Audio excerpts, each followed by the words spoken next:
Everyone, this is Teammate.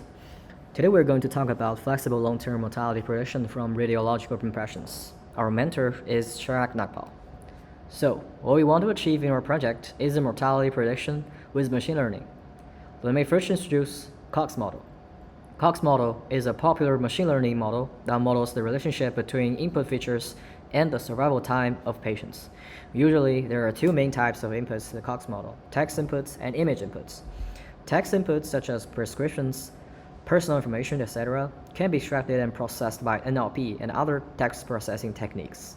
Image inputs such as chest radiographs can be extracted and processed by other ML methods such as MLP, etc. And as we all learned from this semester, CNN is a powerful image processing technique. So, can we use CNN to improve the Cox model and build a solid connection between long-term mortality of patients based on their chest radiographs?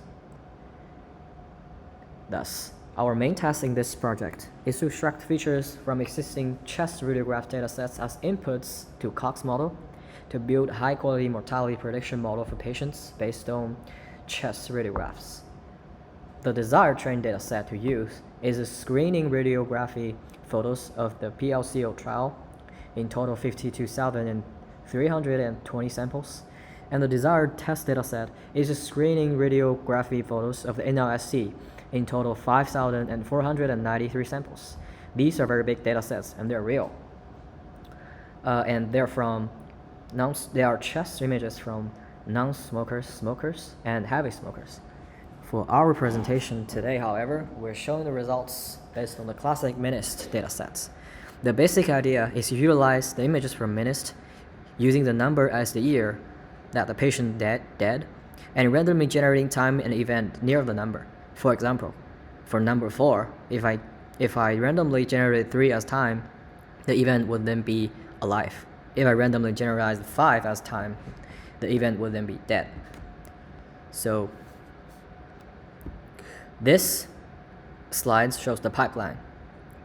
So first, features are generated from the images. The features, along with time and event as input, will be used to generate a hazard function lambda, which is a function of time t and feature x. Then, this hazard function will be fed into the survival function s to finally give us the result of prediction. The model and training of our project is shown in this slide.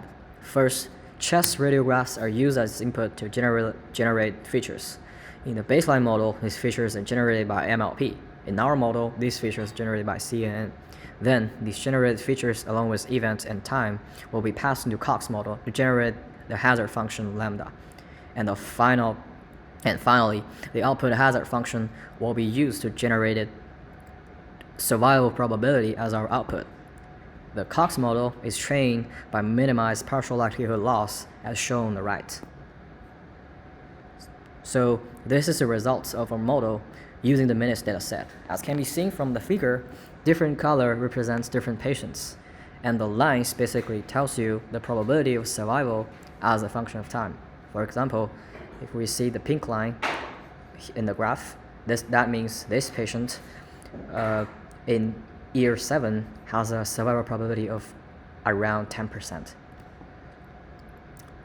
This slide shows how applying CNN in our model improves the prediction results. So let me first introduce Breyer's score and concordance index. So Breyer's score is a strictly proper score function that measures the accuracy of probabilistic predictions.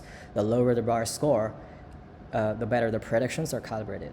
Concordance index is a metric to evaluate the predictions made by an algorithm, focusing on the order of the predictions, not the predictions themselves. The higher the concordance index, the better prediction results are. So in these two graphs, the left is the baseline, the right is our model. We can see the lowering of Breyer's score and a higher concordance index, showing how CNN improved our predictions. In conclusion, CNN brings better performance in feature extraction on radiograph dataset. With better feature, Cox model have better prediction results according to our evaluation matrix, Breyer's score, and concordance. The future plans is maybe we can replace current CNN model with a better architecture like ConvNext. Thank you for listening.